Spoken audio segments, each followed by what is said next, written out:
we had two Cougars junior high parties, Halloween parties, which were orchestrated by his mother. And she would so what would she remember from the 1930s? Abby Coles, she's like, this is so fun. It's like it wasn't us what was going to happen. Yeah, so we weren't getting drunk or higher. Good old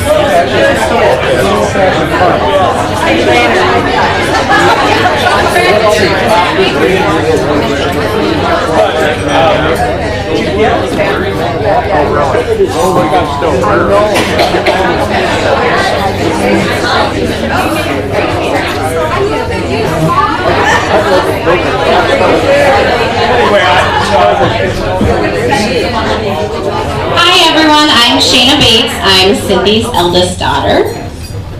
And I'm Julia Kuhn. I'm her youngest daughter. I'm Aaron Achartz. I am Tom's son. I'm also representing my sister, Sarah.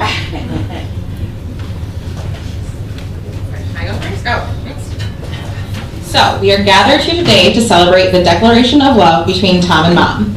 We're not here to mark the start of a relationship. Tom and Mom have spent the last 5 years together. In fact, today is their 5th anniversary of when they met at Old Chicago in Eden Prairie.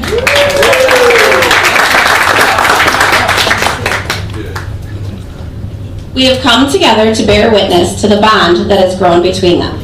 Today, they will affirm this bond formally and publicly. Tom and Mom want to mark this transition not only by celebrating the love between themselves, but also by sharing it with the people they love most. Their children, grandchildren, siblings, extended family, and best friends. Without that love, today would be far less joyous. Each of us knows that marriage is not really created by law or a ceremony. Rather, it occurs in the hearts of two human beings. It grows out of loving, caring, and sharing ourselves with one another. The ceremony is not magic. It will not create a relationship that does not already exist. Instead, it celebrates all the commitments Mom and Tom have already made to each other, both large and small, in the days since they first met, since they recognize their connection to one another through books and music, through history and politics, and of course, more books. So, in witnessing the ceremony today, we are observing only an outward sign of an inward union.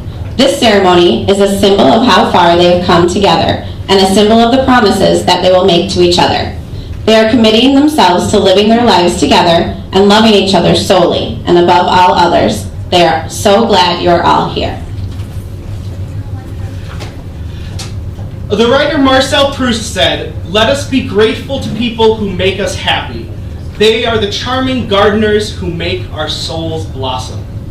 Despite all of our differences, love is what we all share. It's the great unifier, our one universal truth, that no matter who we are, where we've come from, what we believe, we know this one thing. Love is what we are doing right. That's why Dad and Cindy are standing here. That's why you are all here to watch. We have all loved in our lifetimes, and in this moment, we are reminded that the ability to love is the very best part of our humanity. That's why it is so important that you are all here today. In thinking on today, Cindy and Dad recognized that there would be two parts. One in the public section, facing out, where they declare to their beloved community their intent to commit without hesitation and with joy to each other. And the second part, where they say their vows to each other and exchange their rings. Neither Cindy nor Dad knows what the other wrote. Dad is up first.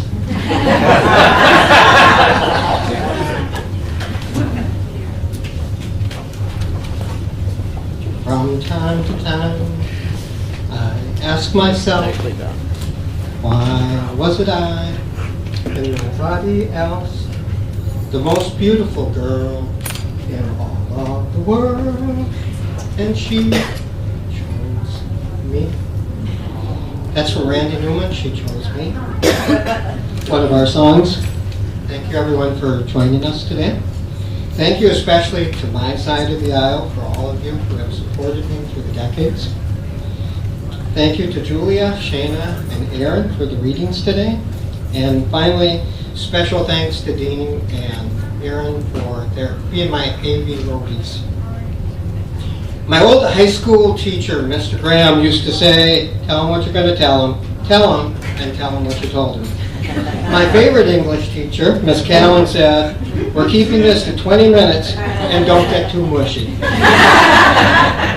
I'll try to honor the spirit of both.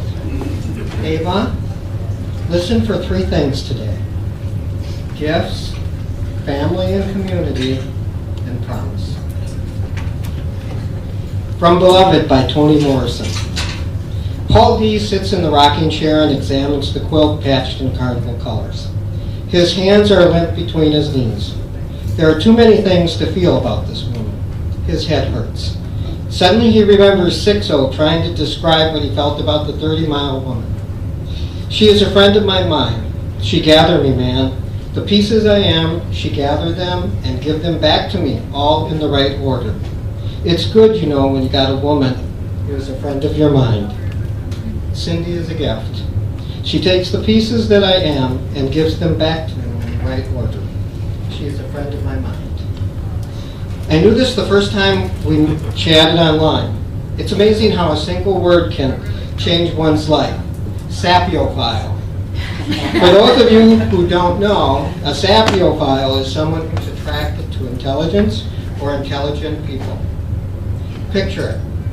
I'm online, checking out the profiles on Plenty O Fish, and suddenly there's this cute woman in a Vikings cheerleader outfit, and she says, I'm a sapiophile. Whoa. And not only that, but she writes in complete sentences. Well, I have to tell you, like the very first library book I ever read, and this is where you prepare to groan, I had to check her out. 5 years ago today, I walked into Old Chicago in Eden Prairie. And 3 hours later, I realized that I had just met the greatest treasure of my life. 4 days later, I said, I'm ready to commit. Scaring the hell out of her and me. However, I knew a good thing when I saw it. 6 days later, she was attending a Farm Implements of Dakota County workshop with me. That's when I knew I had a real winner.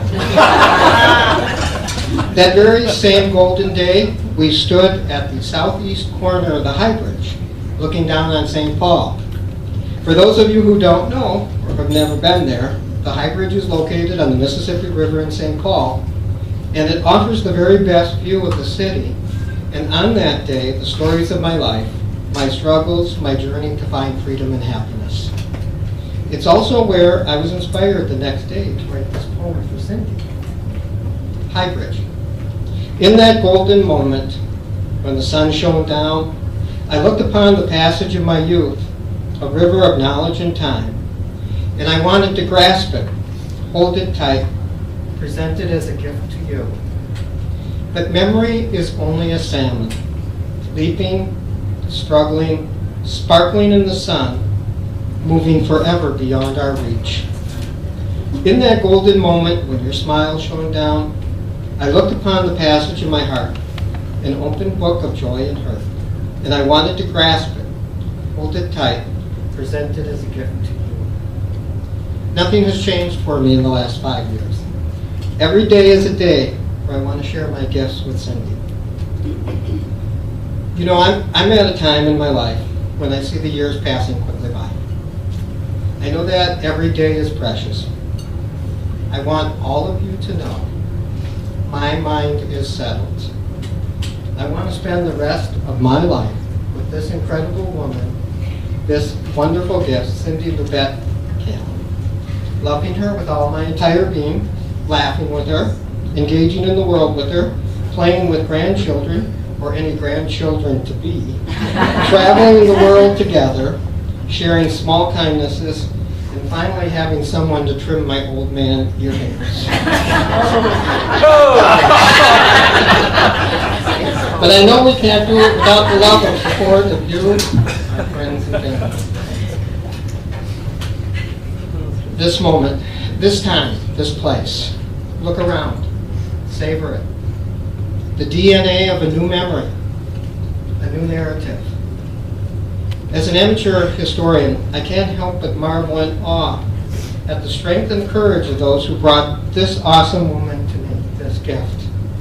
Friends and family who through the years shaped the luminescence of her. The movie group, English teachers, co-workers, book club, and most importantly, family. For thousands of years for her ancestors to travel from Africa to the Middle East to Scandinavia and to Minsk, Russia. A new life that would eventually produce Max Lubet, a charming, good-looking pharmacist, pudster, and devoted father of two. Max would marry Helen, a lover of music, caring mother, compassionate nurse. And as the years passed, Philip's granddaughter Cindy would marry Mike Kalland, doting father, loving husband, a man whose kindness, loyalty, humor, and generosity of spirit are still remembered today. Why this brief sojourn into history? I share it with you to underscore, for me, the solemnity of this occasion and the seriousness of the promise I'm about to make. I know what a gift I've been given. I've searched my heart and mind and know that there is and will be no other. This is the woman I want to be faithful to for the rest of our lives. I understand the bitter sweetness of the promise I'm about to make. In sickness and health, for better or worse, in good times or bad. A gift, a promise, a community and family. Or similarly, in the words of my faith tradition, three things remain: faith, hope, and love. And the greatest of these is love. I'm a lucky and rich man. With your love and support, I promise to do my very best. With your love and support, I'll take it from you.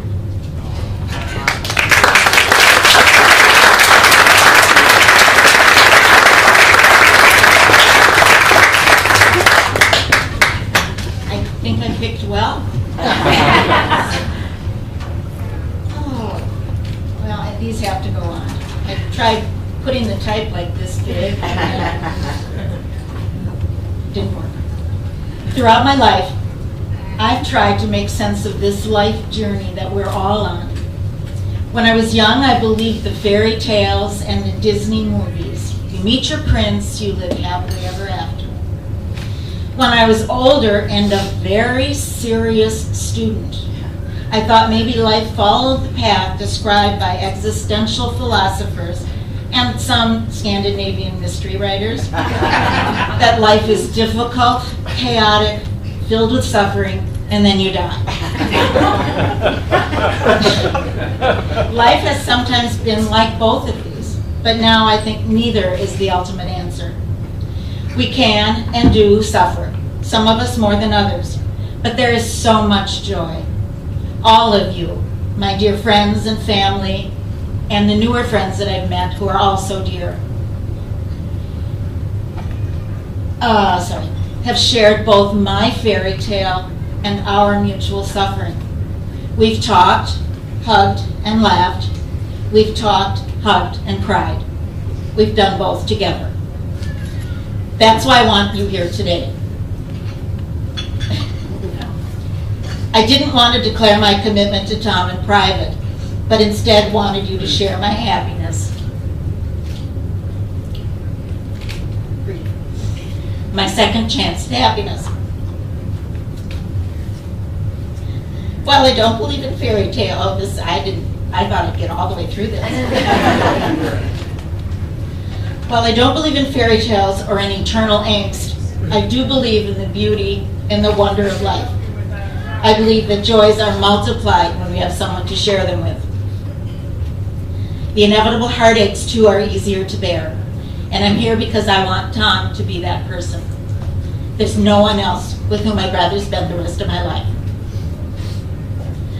I love the way he makes me happier than I thought anyone ever could again. The first night I met him, April 28th, I was bowled over by his intelligence, his wit, his enthusiasm for life, his love of books and libraries, for history, for being so curious about so many parts of life. While he didn't talk much about his religious or spiritual beliefs, he showed me that he wasn't rigid or uncompromising. In talking about the universe, he said it ultimately was a mystery. Oh, magic word. He said he tried to live out his beliefs in everyday life. I remember he used words such as service, generosity, compassion, empathy, justice. It was also clear that night that our politics aligned. I just learned all of this in just 3 hours. I didn't immediately know he was the one. I think he sealed the deal when I had a sudden unusual infection in emergency surgery. After leaving the hospital after several days, he stayed with me for 18 out of 21 nights because he said he wanted to be sure I wasn't left alone. I hadn't felt that safe, that loved for a long time. I continued to take such joy in Tom's intelligence, knowledge, and amazing memory. He's so interested and interesting. I delight in his ability to compose and play with words, with his humor. He can be so very witty and clever, and occasionally just a little stupid. Right? Right? He loves simply creating. When we have disagreements, he's willing to talk them through. He makes sure I hear his voice, his concerns, his feelings. And he's willing to say when he's wrong. I love his sensitivity, his generosity, loyalty, and fondness for my family, especially the little one here and one who's out walking somewhere.